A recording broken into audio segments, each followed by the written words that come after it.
आमचे fellow officer Vijay Kawade DCP zone, Ashwini madam DCP crime, सगळे ACPs आणि सगळे थाना इंचार्ज आणि बाकी आपले सर्व नागरिक, आज जे आपण ईदच्या निवडणूकच्या अनुषंगाने इथे एक मीटिंग घेतली आहे त्यांचं मी स्वागत करतो, अभिनंदन करतो.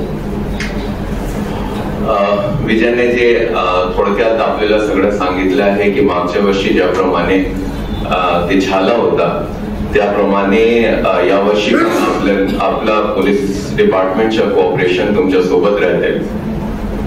एक थोडा अशी चुकीची गोष्ट आहे की हजरत मोहम्मद सल्लल्लाहु अलैहि वसल्लम ची 15वी जयंती आहे, त्याच्यावर आपण पॉलिटिकल डिफरन्सेस मधून हे यासारखा आपण ब्रेकबॅक करत आहे, हे करत आहे, हे अशोभनीय आहे, ते चांगलं वाटत नाही आणि it is not in the correspondence with the status of the Prophet sallallahu alaihi wasallam.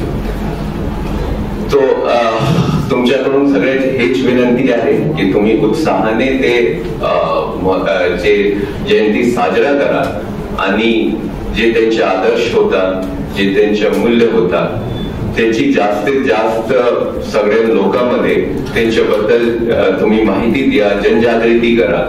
What are his ideals, what were his motives, ते कशासाठी आपल्याला प्रेरित करत होते, याच्यापेक्षा हे जास्त चांगलं आहे की आपण डेट झाला किती हे करायचे आहे ते आमच्या म्हणणं आहे. आणि याच्या व्यतिरिक्त काही रोड कंडिशन बद्दल ऑलरेडी आपण महानगरपालिकेला सूचना दिलेल्या आहे. Jail road police station traffic बद्दलचा एक इश्यू होता, सध्या एसीपी साहेब इथे हजर आहेत, मी त्यांना सांगतो त्यांचे ऑफिस पण तिथे आहे, ते त्याच्याबद्दल काळजी घेतील. स्ट्रीट डॉग्सच्या पण काही इश्यू आहे, त्याच्याबद्दल पण महानगरपालिका बघतील, त्याच्याबद्दल काही करायचे आहे. शास्त्रीनगरचा जे बंदोबस्त आहे त्याच्याबद्दल पण आपण प्रयत्न करू पोलिसचा बंदोबस्त द्यायला आपल्याला, ज्याची मागणी आहे.